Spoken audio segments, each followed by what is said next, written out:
Hey everyone, this is Elenbaas from Nightlight Astrology, and today we are going to continue unpacking this week's solar eclipse in the sign of Scorpio, which was also conjoined with the planet Venus.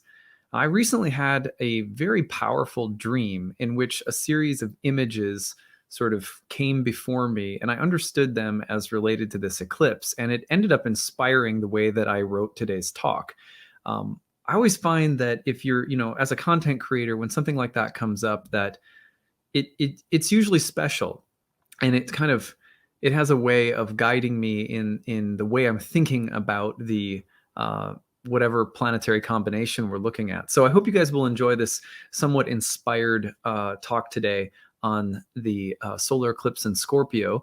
We're going to unpack it kind of from a technical level at first, and then I'm going to tell you about the dream I had, and then we're going to go into 5 themes that you can watch for as the eclipse energy unfolds, not only this week, but over the course of the next months. Of course, eclipses do take time to play out. And so, although we did horoscopes yesterday, we're going to keep unpacking it today and sort of preparing ourselves for the energy of this eclipse to make its presence felt in the weeks and months ahead.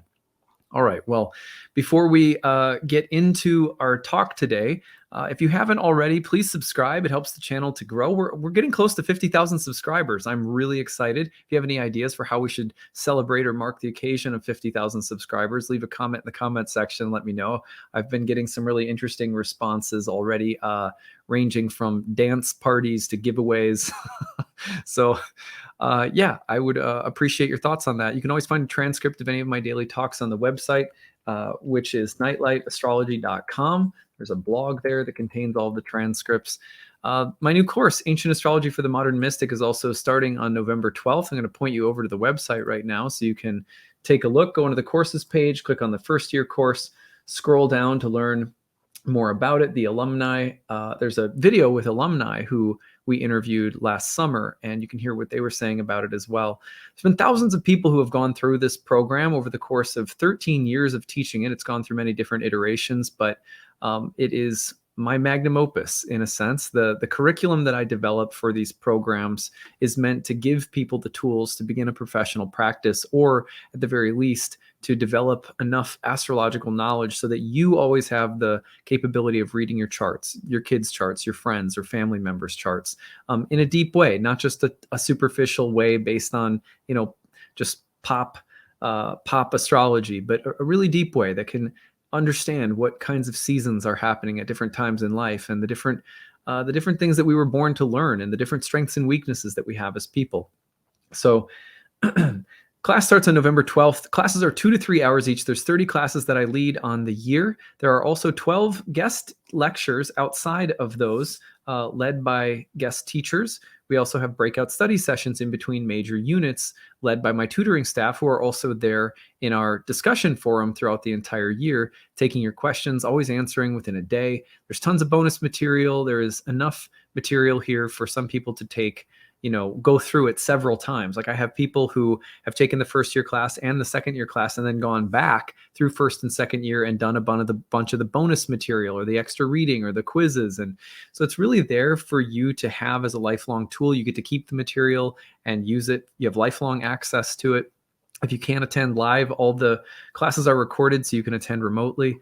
At the bottom, you'll find the different payment options. Early bird payment saves you $500 off. Take advantage of that before the beginning of class. It is not there as soon as class starts. So if you join late, you can't use that. There's 12 monthly payment plan. You can stretch it out over 12 months. Take advantage of that. It's a way of splitting it up, making it more manageable. And then finally, the need-based tuition. We have fewer and fewer of those available every day now.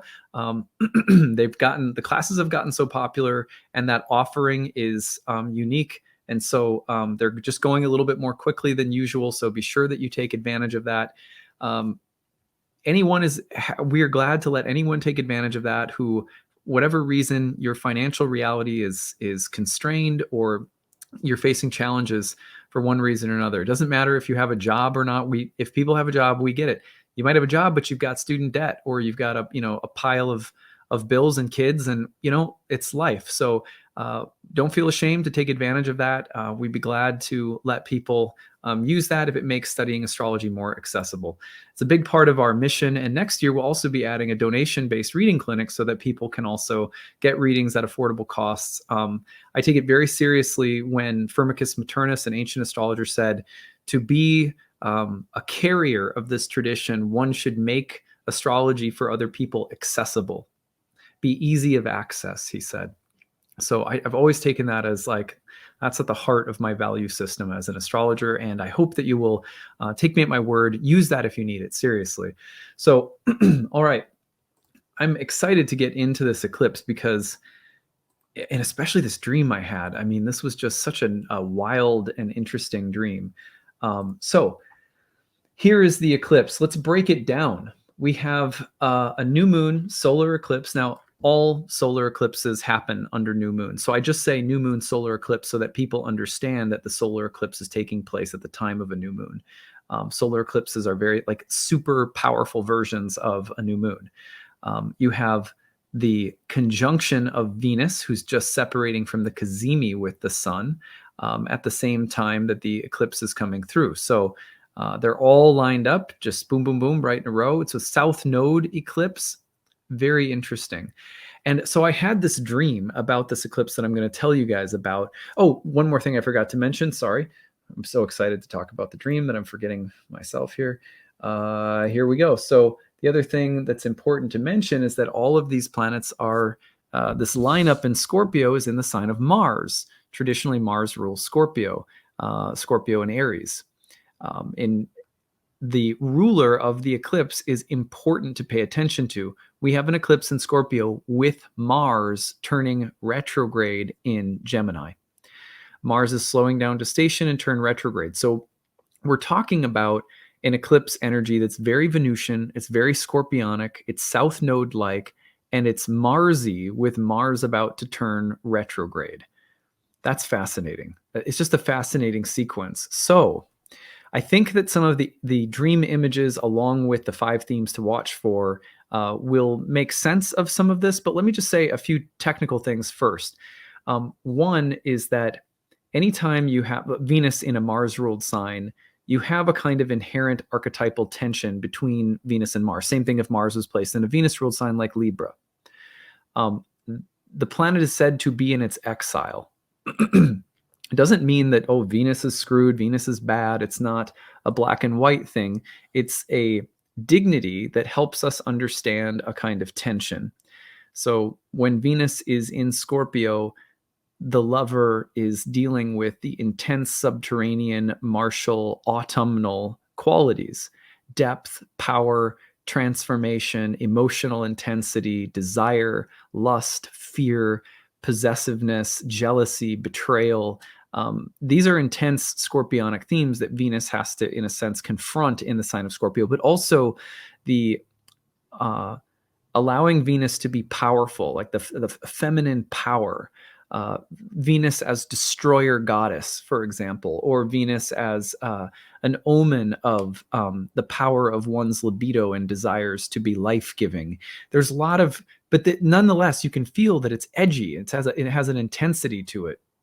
So all of that goes into the planting of a new moon seed in Scorpio, and it becomes this very powerful emblem of change, growth, development that will have. It will take a while for it to play out because it's in a fixed sign, and it's a new moon signature. So these are themes that are going to grow and develop over time with that strong Venus and Scorpio mix behind it. It's South Node-like. Excuse me. The South Node in Indian astrology, for example, would point to otherworldliness, potential forms of escapism or illusion, but also a tendency toward spirituality, moksha, liberation, or release from the world through Venusian things, or in a Venus-like way, or pairing those themes together somehow. The release found in tantric lovemaking, or the idea of relinquishing sex desires for the sake of storing one's vital energy and shooting out through the crown chakra to the stars. And of course, I'm just being kind of I'm exaggerating. I know nothing about what these things are actually like. I've never shot out my crown chakra to the stars unless you count ayahuasca. So, but uh, but you get the idea that there's an otherworldliness with the South Node, and that's what I'm really picking up on, is that there's an almost spiritual, mystical, but potentially illusory or escapist like quality associated with the South Node in traditional astrology that would be sort of lumped into the meaning of this eclipse. Now, the fact that it's in Mars's sign, Mars is in Gemini, about to turn retrograde. So it is as though the change that is happening here is reflective of a new set of desires, right? Or relationships are transforming as a person's mind is changing. So you could see, for example, that I'm making changes in relationships, values, desires, how I pursue pleasure, specifically because my mind is changing, or someone that I know or love is changing their mind about something. So I would connect it to Mars turning retrograde in Gemini by way of saying that this, whatever is new, whatever new development this eclipse reflects, it is linking back to some Mars in Gemini like change, a shift of perspective, a shift of thought, a shift of strategy, a shift of approach, a change of thinking, a change in communication style, something like that. Now that's a loose connection there. I'm going to be just as surprised to see what this is like, as everyone else. But that's the connection to watch for. In fact, if you wanted to look at not only the whole sign house of Scorpio, which we did in yesterday's eclipse readings, but look at the whole sign house of Gemini and the connection between those two houses. For example, I'll just give you an example from my own chart. Scorpio is in my 7th, Mars is in my 2nd. So changes around love, relationships, and marriage, and simultaneously connected to, say, business and finances. Well, my wife is in the process of redesigning how she's going to be doing her work and her business, which is connected to mine since we own our business together. We were a yoga studio for 10 years, if people don't know that. And so the eclipse in the 7th, along with Mars turning retrograde in the 2nd, is probably going to reflect the way that she's been on sabbatical, and she's sort of redesigning how she's going to be coming back into the world of work again. So that would be a 7th house, 2nd house connection with the eclipse showing the new thing, along with the revising thing coming from Mars in the 2nd in my chart. So if that makes sense, that's just a template to show you what's possible. Look at the place of Gemini as well as the place of Scorpio, and consider that the two places are connected right now and in the weeks ahead. The only other thing I would say is that it's possible, with the kind of potential underhandedness of Scorpio, like there's a secretiveness and the strong themes of like betrayal, and, for example, themes of spying on people or being betrayed, or trust and not trusting, loyalty and betrayal, things like that. Along with Mars and Gemini turning retrograde, could we see loyalties changing somehow? And a flip-flop of like loyalties, or who we feel drawn to or attracted to, changing, whether it's, like romantically, or whether it's professionally, or whether it's just also, it could be in terms of like something really mundane, and it sounds like it's all big, but it could be as simple as like, I'm not going to watch that news outlet anymore. I'm switching and watching a different news outlet. I'm going to get my media from a different source or something. I mean, you know what I mean? Like, for a lot of people, this may not be the biggest transit in the world. It really depends on your birth chart, but loyalty's changing, or something like that. Betrayal would be like a dark possibility, but I think I wouldn't be too worried about that. In particular, one thing that would come to mind would be something around trying to find words. Sometimes what I get are images in my head, and then it's hard to put them into words. Almost like like going back on something that you've said or agreed to. That would be another thing. But then by doing that, it's because you've decided that you're going in a different direction. And that would probably be indicated by the solar eclipse in Venus, like a new relationship forming. But while Mars in Gemini's sign, in Gemini, is about to turn retrograde, like, so renege. How does that word go? Something like that. So where you'd be getting out of a contract, for example, because you found an apartment you like more or something. All right. Anyway, so I have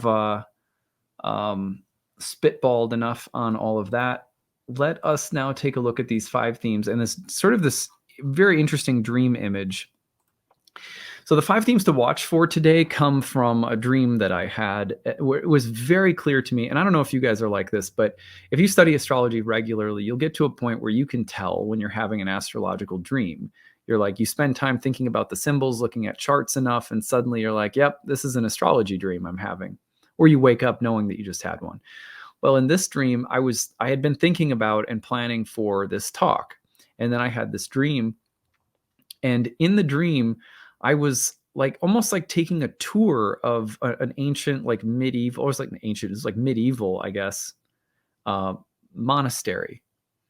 It could have easily been like a convent too, because it wasn't. It doesn't matter. So it was like a monastery, and it was really interesting because in the monastery, there were people like in prayer, in these deep states of prayer and reading.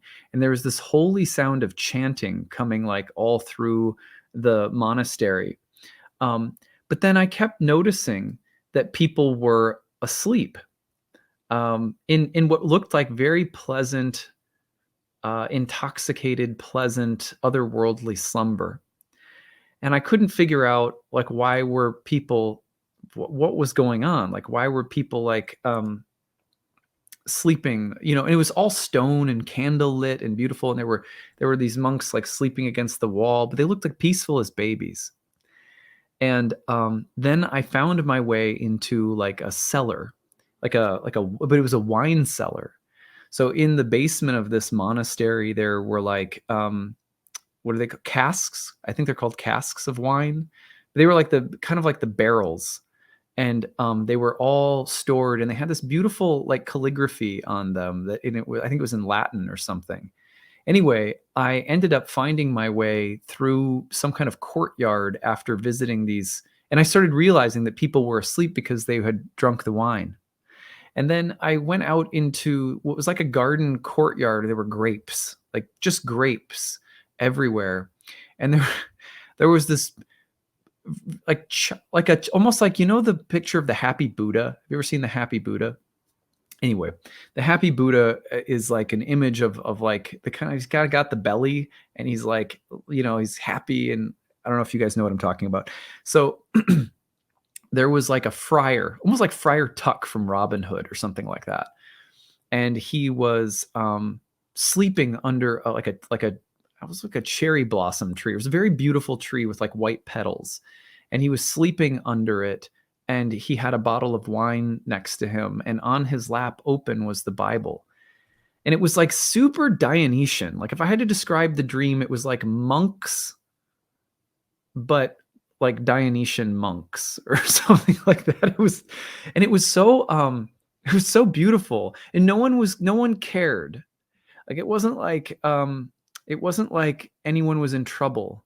There were some monks who were in rapture, in prayer, chanting, sweeping. There was like some were reading and some were like passed out. And then I found this wine cellar in this courtyard with like grapes everywhere. And then this like tree with white petals and this friar like pleasantly asleep under the tree with like a wine bottle and the Bible.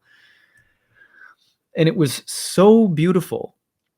And then this is the really interesting part. So then I found my way back into like the church, and there were stained glass windows, beautiful stained glass windows.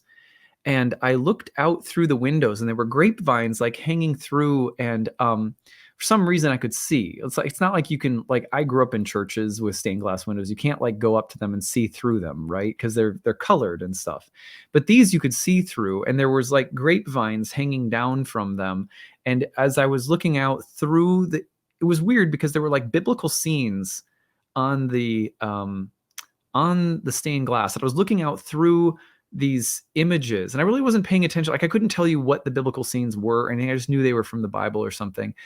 And I was looking out, there were grapes hanging down over the windows, and I started to see myself looking out through, it's hard to explain. It was almost like a crab shell or something, but it was like a almost like a shell that was also kind of covering the like around, like framing the grapes, and out through them was just space, like deep space, like stars out there, but like space, like outer space is what I mean. And so I had this realization that I was in some kind of monastery in the heart of a star, and the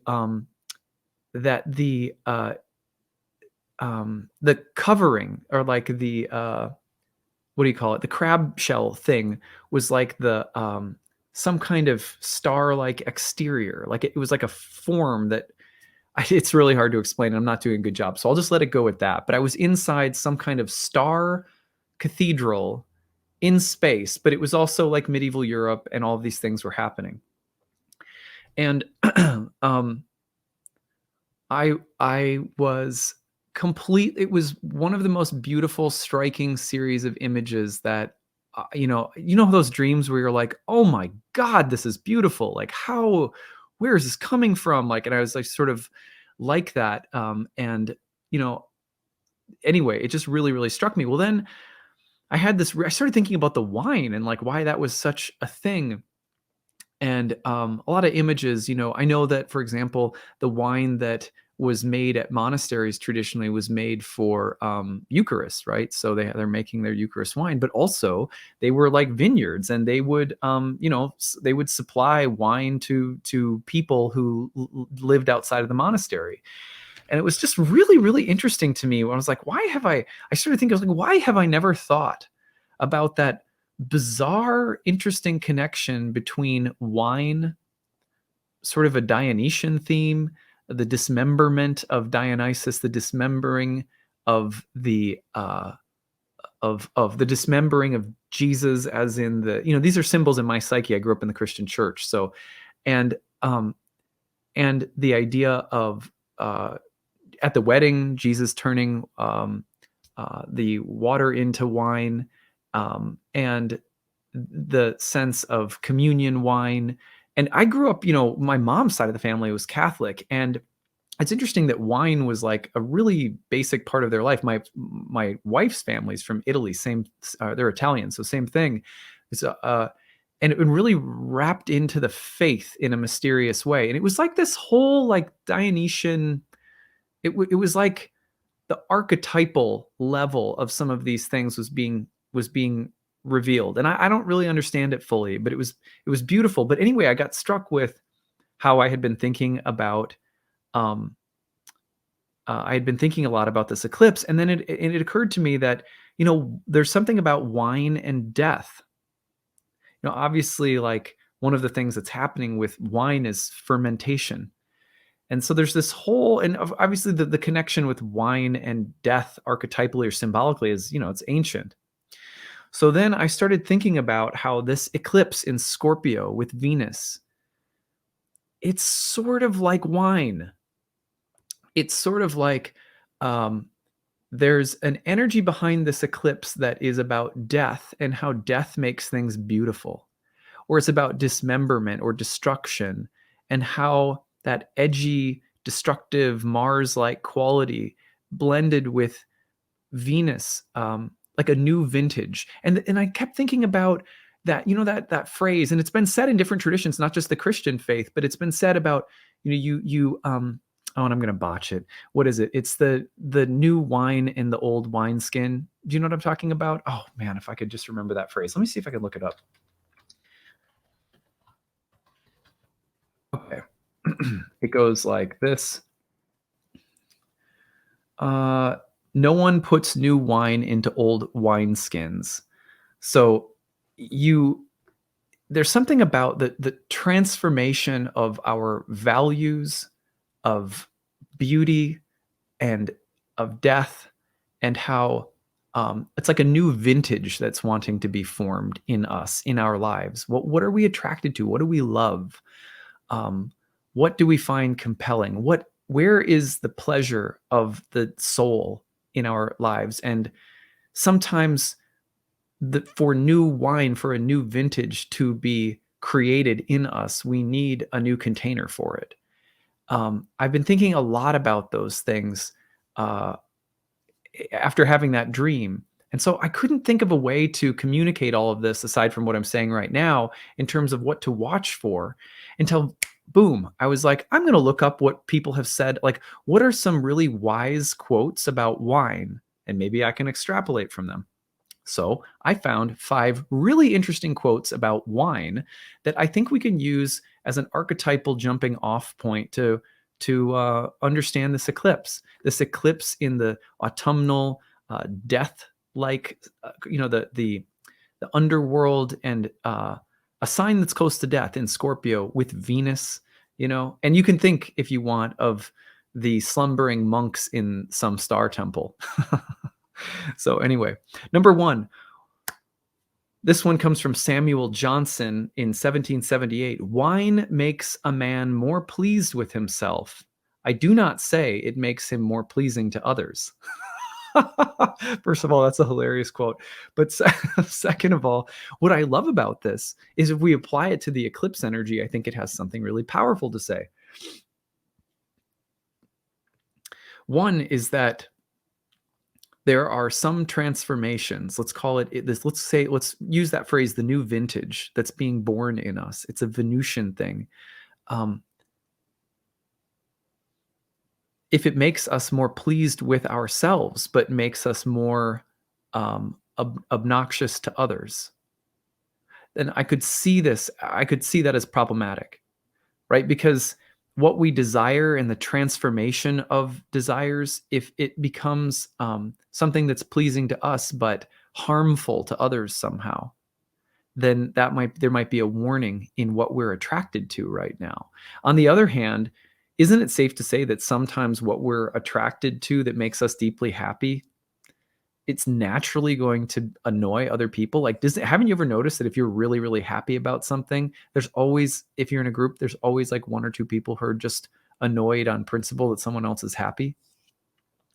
It's an interesting thing about wine that we become, and I don't drink, but I should say I'm not a drinker. I've like always for many years now post ayahuasca, and for the last 5, I had vows where I wasn't drinking at all. So, but I'm not like a big drinker. But I think that it's just generally true that if you're drinking, there's a place where you may start to feel really good, and then you have to be careful like who you're around, because if you're around people that can kill your vibe or make you feel bad, then it's not so different from having a bad trip. It's like it can sour, and you don't want that experience. It's interesting that alcohol has always been compared to spirits. By the way, I'm not encouraging that people. The danger of doing a talk like this today was that I would be like, "Oh, go drink, everyone," and I certainly don't mean that, especially if you have any problems with drinking. So. But isn't it interesting when you're doing anything that's about satisfying yourself and maybe even getting a little intoxicated with what you're doing and what's pleasing you, that you have to be careful because other people around you might get like jealous or they might go after you somehow. There's something about that feels appropriate for this new moon eclipse in Scorpio with Venus. On the other hand, again, I think it's possible that desires could lead us into a position that sabotages relationships. So it felt like this was an appropriate quote from the wine gods. Number 2, wine brings to light the hidden secrets of the soul, gives being to our hopes, bids the coward flight, drives dull care away, and teaches new means for the accomplishment of our wishes. That's from Horace. I bet you he was drinking when he wrote it. I bet you it sounds like the verse he wrote just before falling asleep under that tree. But what I like about this is, let's not take wine literally. Let's take wine to be that nourishing, potent Venusian aphrodisiac, that thing that comes in and teaches us how to love in a new way. It teaches us how to be creative in a new way. It's life-giving, it's deep, it's transformative, and it liberates us from bondage. But in order to do that, it has to push through our inhibitions somehow. So in all of these, what listen to what Horace is saying, brings light, something that's hidden. So it's like it pulls something out of hiding. It gives being to our hopes. It somehow embodies hope. It bids the coward flight. No, you become brave, and drives dull care away. So there's this way in which Venus is catalyzing in Scorpio, like follow your bliss, follow your desires. It will make you strong, brave. It will give, bring things out of the dark and empower them. And it will help you accomplish things you wish for but have been repressing. Now, confrontation with whatever our inhibitions are, that could be the difficulty of Venus and Scorpio at the heart of a solar eclipse. But you see, and again, what I'm trying to do is just play with what's being said about wine as a kind of archetype or metaphor. Number 3, wine is a living liquid containing no preservatives.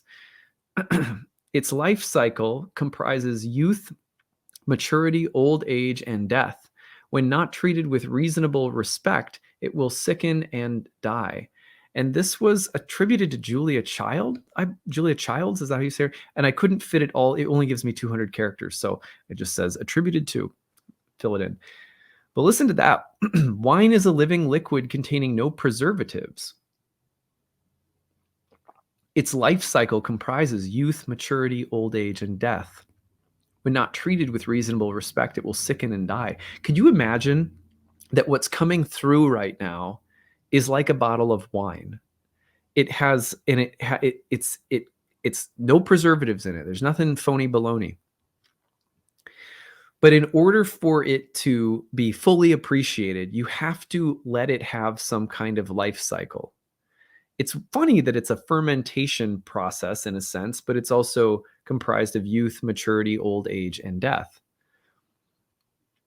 We have to, whatever is coming through right now, it strikes me as something that is process oriented. There's 2 reasons for that. One, it's a fixed sign. Scorpio is. Fixed signs for ancient astrologers meant things that were slow to develop. They took a long time to show their fruit, like wine. On the other hand, feminine signs were also said to be more organic and process oriented in the way that they delivered their significations. So you have the picture of something deeply Venusian that's emerging in a process oriented way over time and slowly. And so I think about this in terms of that there's something about that is like wine. And so if we can, even having that image available can help us to carry our experiences right now and let them develop. And what I also liked this is that when not treated with reasonable respect, it will sicken and die. So a process, a creative process has to be tended to because it's a living thing. I think that is helpful because something about Venus and Scorpio, for a lot of people, they probably just don't want to deal with it. Venus and Scorpio pops up and you're like, well, this thing that I want or desire or this emerging theme is complicated. So we don't tend to it slowly, gently, and let it age and bear its fruit over time. Especially Venus and Scorpio, right? Because Venus and Scorpio is, again, it's going to bring up those things that we don't want to look at, the desires that are scary, the things that we desire that we're drawn to like a moth to a flame. It's like, ooh, it could burn me. But you also have to go toward it somehow, or you'll repress, cut off, and it'll wilt on the vine. So anyway. So thinking about what we're going through as a living liquid containing no preservatives, its life cycle comprises youth, maturity, old age, and death. When not treated with reasonable respect, it will sicken and die. Now, that may also be reflective of where you've already been. And so something may be sickening and dying because it hasn't been loved. It hasn't been allowed to breathe and develop. Anyway, number 4. And this one gets a little biblical, but it's interesting. This comes from the book of Psalms, which for people who like poetry, I always like to think of Psalms as sort of like the Rumi section of the Bible. But for in the hand of the Lord there is a cup and the wine is red. Now that's interesting because theologians have lots of different opinions about things, and I'm not a theologian, but I do have an opinion. So, for in the hand of the Lord there is a cup, and the wine is red. You think about this as an allusion to God holding a cup. Now, we talked about a little bit about this when I was talking about who is the water bearer in Aquarius. For in the hand of the Lord there is a cup, and the wine is red. Now, I think about this as, I mean, it's a complicated image. You can say a lot of things about it.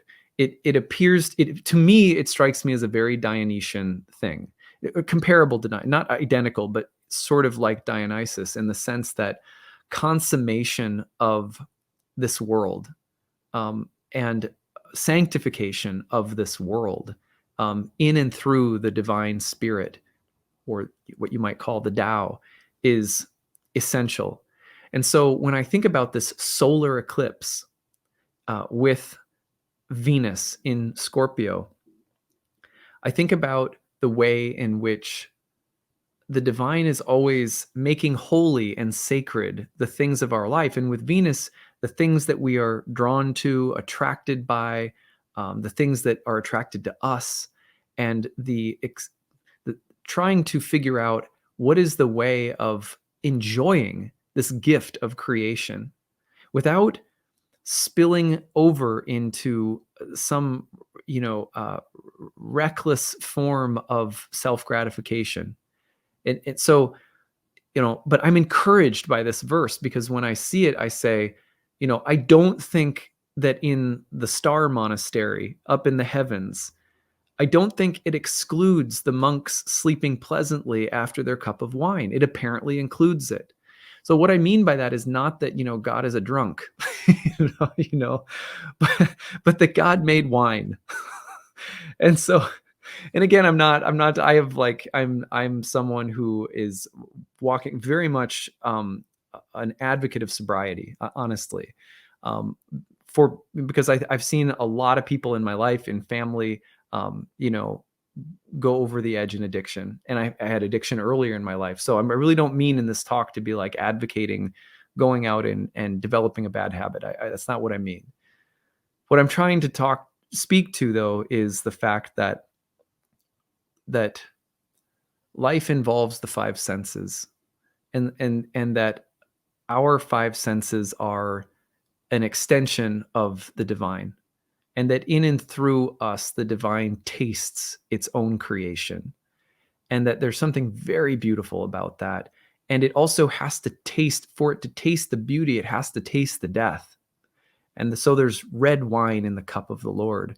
That's a beautiful, if you work into that, there's a lot there that's, I think, it's quite beautiful and relieving somehow, that the divine is tasting death. That in the cup of the divine is both the beauty of death, as well as the pain of death. And I think wine has always signified that, in many different places in the world, many different traditions. And I have no idea where this comes from, other than it comes from Alexander Pope. But he said, "To happy convents bosomed deep in vines, where slumber abbots purple as their wines." And so I like to think that,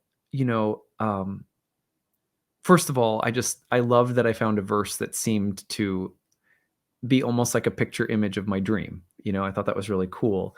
But what I also love about this is that here's a picture: "To happy convents bosomed deep in vines, where slumber abbots purple as their wines." First of all, I love the color purple, so that was also exciting to me. But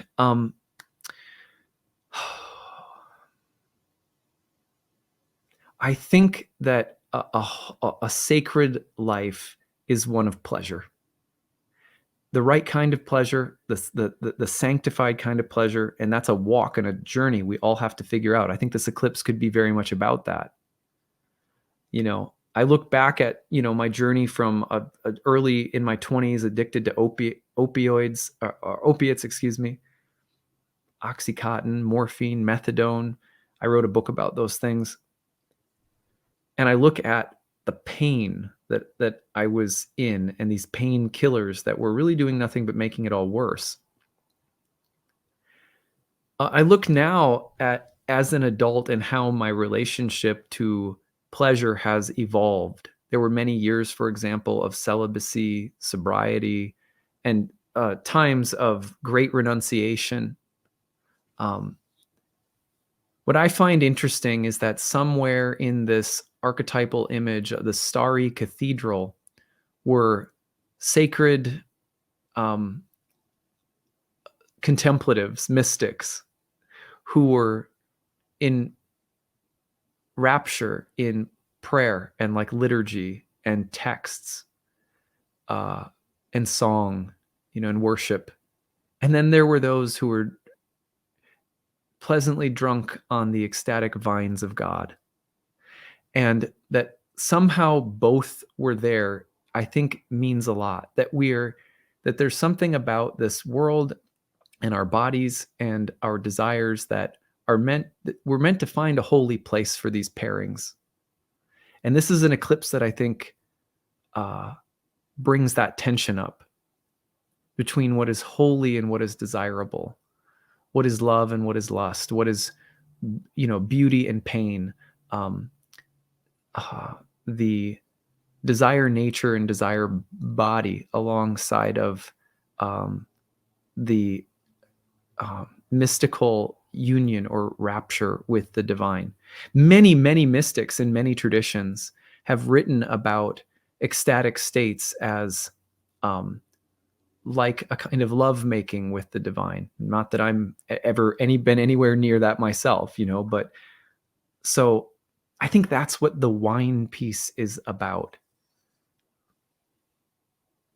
Isn't it scary at times if you've ever had, for me, as someone who used to have addictions, and I've talked to many people in my client work, my students over the years, if you've had any run in with, being able to regulate your own pleasure principle in a way that doesn't tip you over the edge, it can be really, really hard to trust yourself again, or to trust that, that it's okay to seek pleasure. And I think that's, Venus and Scorpio brings up the taboo of that subject.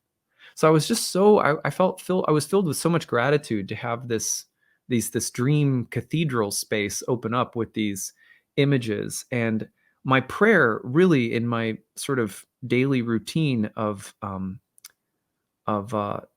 getting quiet and hanging out with the divine, my prayer afterward was sort of like, help me enjoy in a way that is deep and rich and full, like the blood in the cup. It's not about, it's about appreciating the strange mix of life that is pleasure and pain, or desire and fear.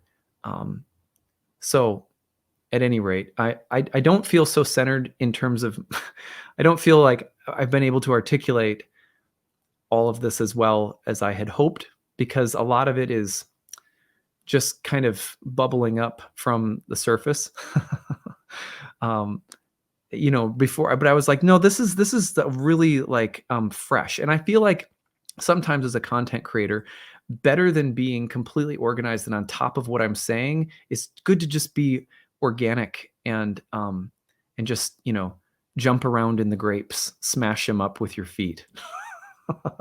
so so that's what I've got for today. I hope you guys are having a great week. I would love if these little reflections, if they conjured up images within you, or thoughts within you, or realizations, or additional points you think could be added to this, please add them in the comment section. I'd love to see what you guys have to say.